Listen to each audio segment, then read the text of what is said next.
Саламатсыздар ма, құрметті оқушылар? Бүгінгі сабағым тақырыбы функция және функцияның берілу тәсілдері. Бүгінгі сабағымның мақсаты функцияның анықтамасын және берілу тәсілдерін білу. Бізді қоршаған ортадан функциялық тәуелдіктерді біз кездестіріп жүрміз. Мысалға айтатын болсақ, дөңгелектің ауданы сол дөңгелектің радиусына тәуелді.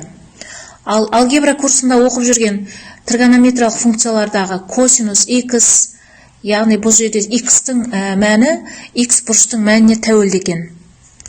Тікбұрышты параллелепипедтің көлемін алатын болсақ, бұл көлемі оның қырларының ұзындықтарына тәуелді екен. Ал ауа райын өлшейтін термометрді алатын болсақ, бұл жердегі сынап бағанасының өлшемі оны қоршап тұрған ауаның температурасына тәуелді екен. Сол сияқты күнделікте өмірде кездесіп жүрген екі заттың арасындағы байланыс, яғни шама тәуелділіктерді мысалға айтуға болады. Алма, 1 килограмм алманы алатын болсақ, оның құны 400 теңге дейтін болсақ, 2 килограмм 800 теңге, 3 килограммы 1200 теңге.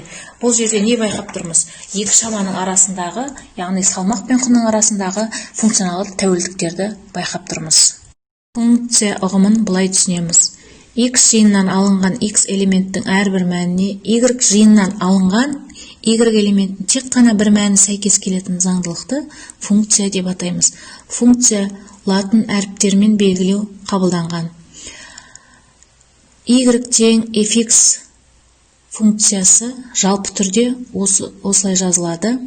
Бұл жердегі x тәуелсіз айнымалы шама, яғни аргумент. Y тәуелді айнымалы шама.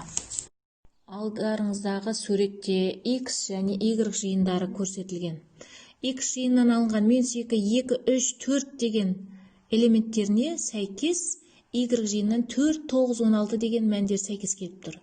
Бұл жерде x жиыннан алынған x-тің әрбір мәніне y жиыннан алынған y элементін тек қана бір мәні сәйкес келетін заңдылықты функция деп атаған болатынмын. Яғни бұл жерде заңдылық орындалып тұр. Келесіні алдарыңыздағы суретте екі сурет кескінделген.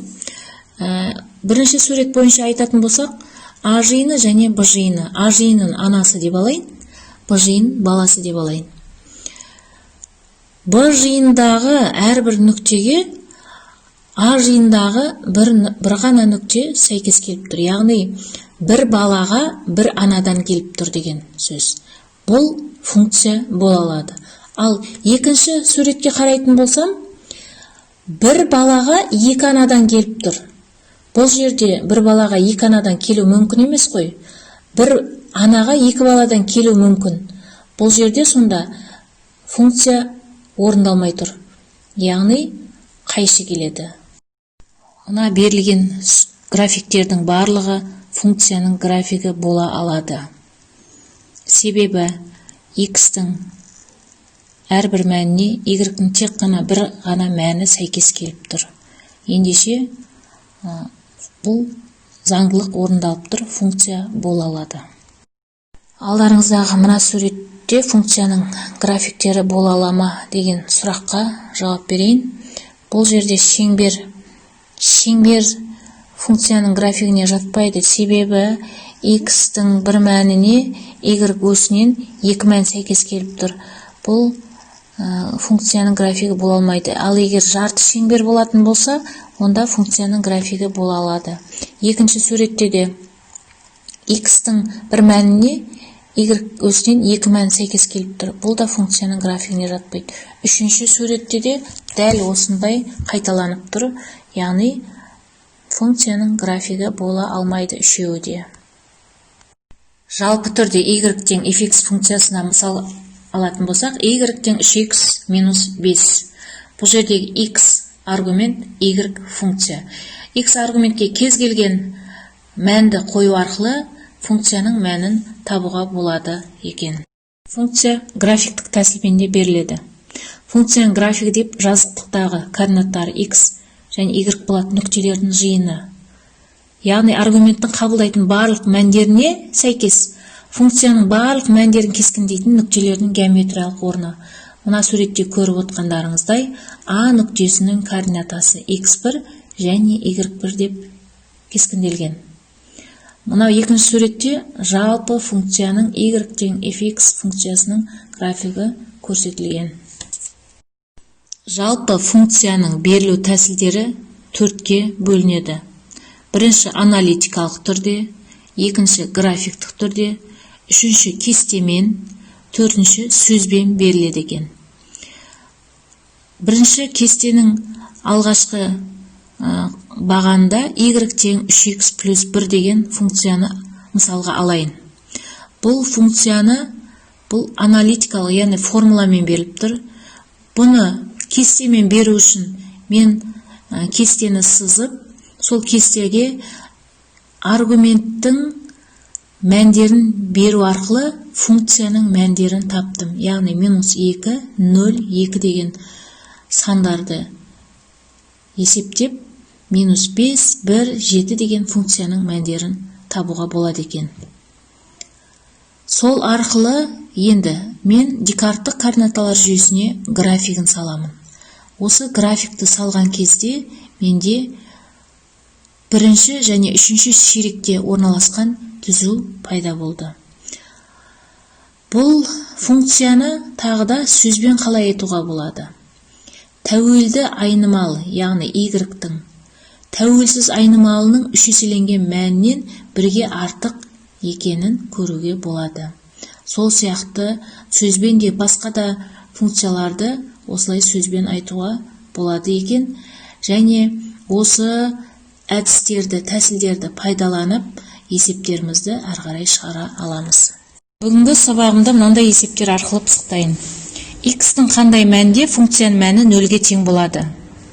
Y тең 14 минус 5x функциясындағы x-тің мәніне 2,8 деген санды қойған кезде функцияның мәні 0-ге тең бола алады. Екінші мысал, x-тің қандай мәнде функцияның мәні 10 болады? Y тең минус 2x плюс 4 функциясындағы 10 мән қабылдайтын аралығы мен шексіздіктен 2-ге дейін.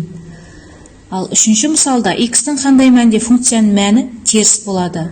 Y тең 3x минус 9 деген функцияда теріс мән қабылдайтын аралығы минус шексіздіктен 3-ге дейінгі аралық. Міне осы сияқты есептер кездескен кезде осындай аралықтармен табуға болады. Келесі мысалды қарастырайық. f, x және gx функциялары берілген.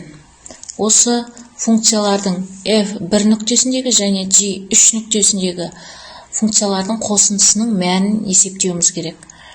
Ең алдымен f, x функциясына 1 деген мәнді қойып, x-тің орнына мән есептеп алайын. Ол жерден 1-ге тең болады. Екінші g функциясындағы x-тің орнына 3 деген мәнді қойғанымызда 2-ге тең болады. 2 мен 1-дің қосындысы 3-ке тең, яғни жауап 3 шығады екен. Алдарыңыздағы мына мысалда y тең fx функциясы абы кесіндісі анықталған және кестемен берілген. Кестедегі берілгендерді қолданып, функцияның формуласын жазыңдар, оның графигін салыңдар. Бұл жерде кестеде x-тің мәндері 0-ден бастап 6-ға дейін берілген. Енді осы жерде байқайтынымыз y-тің мәні минус 2-ге тең болады, егер x 0-ге тең болған кезде. Ендеше бұл жерде байқайтынымыз мынандай формула шығады. Y тең x минус 2 деген формуланы қолдануымызға болады. Тексеріп көрейік. X минус 2, яғни x-тің орны 0 деген мәнін қойған кезде y-іміз минус 2-ге тең болады. 1 деген мәнді қояйық. 1 азайту 2 минус 1-ге тең бола алады.